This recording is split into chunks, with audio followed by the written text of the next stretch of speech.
Welcome back to the second part of the December For Real Movie Club discussion. This time we're going to move into the 1974 Rankin Bass stop-motion animated TV special. Bass or bass? I think it's Rankin Bass. Oops. It's all about that bass. About that bass. No, keep going. That was Okay, good. do it live. The story is based on Phyllis McGinley's 1956 book of the same name, illustrated by Kurt Worth. It originally broadcasted December 10th, 1974 on ABC. The Year Without a Santa Claus is by far one of my favorite Christmas specials to watch because of the snow miser, heat miser on it. So, Mr. Grinch, we'll start with you again. What were your thoughts on The Year Without a Santa Claus? This was the main reason I didn't want to do this episode of the For Real Movie Club. I hate these kind of movies. And there was no surprise at all that I did not like this movie at all. I don't like musicals in general. I don't like any kind of like stop motion animation or claymation or any of that kind of stuff. Overly sappy things I tend to not like. And this was just everything rolled into one. I am not a fan of this movie. Man, you're such a Grinch. I don't even like the Grinch. That's why I don't like these kind of movies. That is still like too old for me. Lard, what was your first impression of The Year Without a Santa Claus? Oh, my first impression was, oh my god, I'm scared. Yeah. I give him credit for the stop motion because I've tried to do that before and it's very time consuming, and to make it into an hour-long special with all this other crap, But I mean the characters themselves are just, I don't know. I think it's the lack of mouth movement that creeps me out. I don't know, but it's just something about them that I'm like, let me watch this with some viewer discretion. I need an adult. But I mean, the heat miser, and I liked him. Mike, what was your first thoughts and impression with The Year Without a Santa Claus? Straight terror. These movies gave me the creeps when I was younger. I cannot stand watching them, and I know exactly what it was. It was the soulless eyes. It's another note I had. The eyes just stare right forward. They do not move, and it's stop motion until by time. Sometimes I'll just have the character completely sit there with a dead stare out into completely in the middle of nowhere for a solid second and a half, and it just gives me the willies. I'm beginning to think that there's something wrong with me since this is my favorite Christmas special. Yeah, quite possibly, man. In a world of all these other ones, no. Again, credits for pulling it off, and they made a number of these movies. They had almost a dozen of them that they put out at the time. Mm-hmm. That's a lot to put out there, and they put out a lot of other things. I'm not 100% behind on what the career is of Rankin Bass, but I remember browsing their Wikipedia page, oh, they did that. Oh, they did that too. Holy crap! They did Jason and the Argonauts and stuff. They've been busy. Yeah. Just to give you some facts about it. It was directed. Oh, go ahead. That's a stupid joke. Move on, please. It was directed by the people whose names I can't say, but they run the production company. They also produced it, and it starred Shirley Booth, Mickey Rooney, Dick Shawn, George S. Irving, Bob McFadden. That Dick Shawn. Yeah. Shawn's such a dick. And Bradley Bulk. I don't know, these weird names. The only one that stands out is Mickey Rooney, who is Santa in every single special. I'm gonna play that. Not going to really go too much into casting for this particularly because it's all voiceover work, but there was a live action version of this produced years later where I think John Goodman played Santa. What? Yeah, and I think Harvey Firestein played Heat Miser. What? Ethan Suplee's in it too, right? Yeah. I don't know who that is. He's the fat guy from Allrats. Kevin Smith? The other fat guy. That guy. The live action also had Michael McKean was Snow Miser, Ethan Suplee was Jingle, Eddie Griffin was Jangle, Chris Kattan was Sparky. Yeah, I'm gonna stop there. When it comes to this live action or just the whole, this is going to be a very short episode, obviously, because it's a cartoon.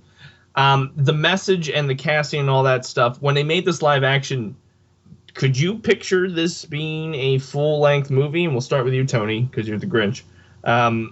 That they could put as a feature film, especially since it seems like Disney and all those companies are now starting to take their cartoons and making them into live action. Do you think they could do this successfully? Maybe they would need to bulk it out a lot, because even this is like, there's a lot of extra crap that is completely pointless. It's sort of like you could accomplish the entire story if you had Mrs. Claus call up the little kid and be like, "Yo, you still believe in Santa?" And he'd be like, "Meh, I don't know." Then she'd be like, "Well, look at that, Santa. He's not even sure. So he doesn't completely not believe in you, right?" And he'd be like, "Yeah, sure, all right. I'll just go out and give some toys." Like the whole subplot of losing, what was it, Vixen, and that cop just doing his job. There's people dressed like that on a Sunday. They should be ashamed of themselves.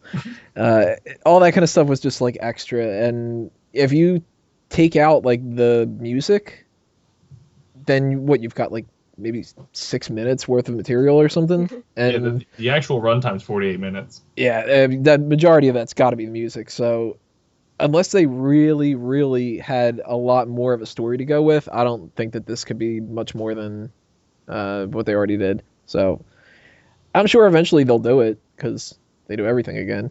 I mean, they attempted it in 2006. I just tried to ignore it. Well, maybe we'll get like the dark version, like Maleficent, and we'll have like Santa Claus is like an alcoholic and shit. We had that. It's Bad Santa. Much better Christmas. Yeah.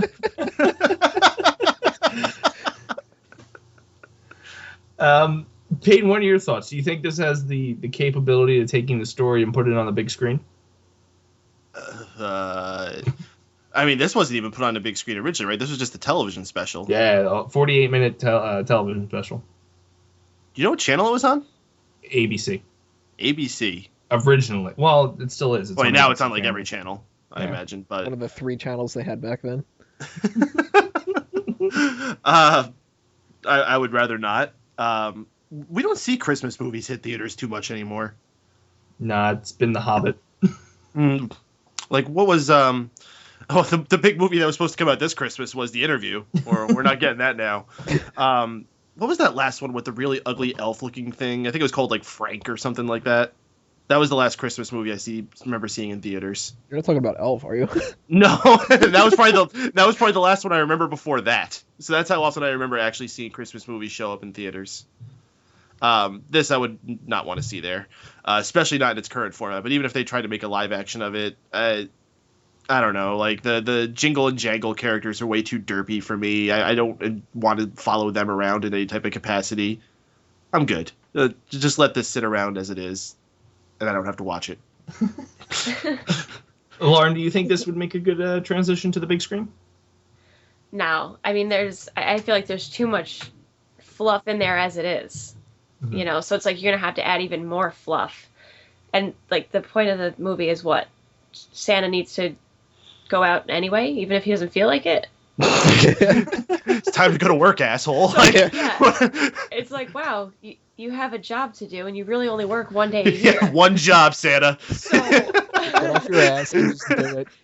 Yeah, so, I mean, to just take that concept in itself and extend it to, like, an hour and a half, 2-hour movie, it's like, what?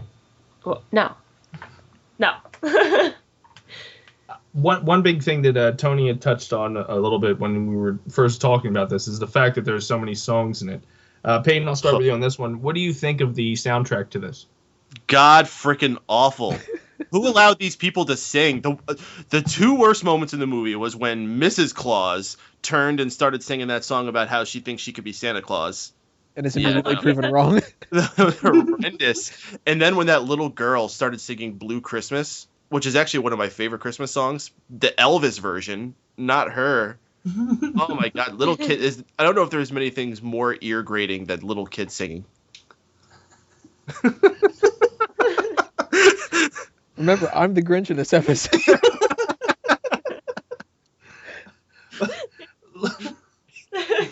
Tony, what are your thoughts on the soundtrack? I hate it. I'm gonna spoil something for later. This is my least favorite part of the movie.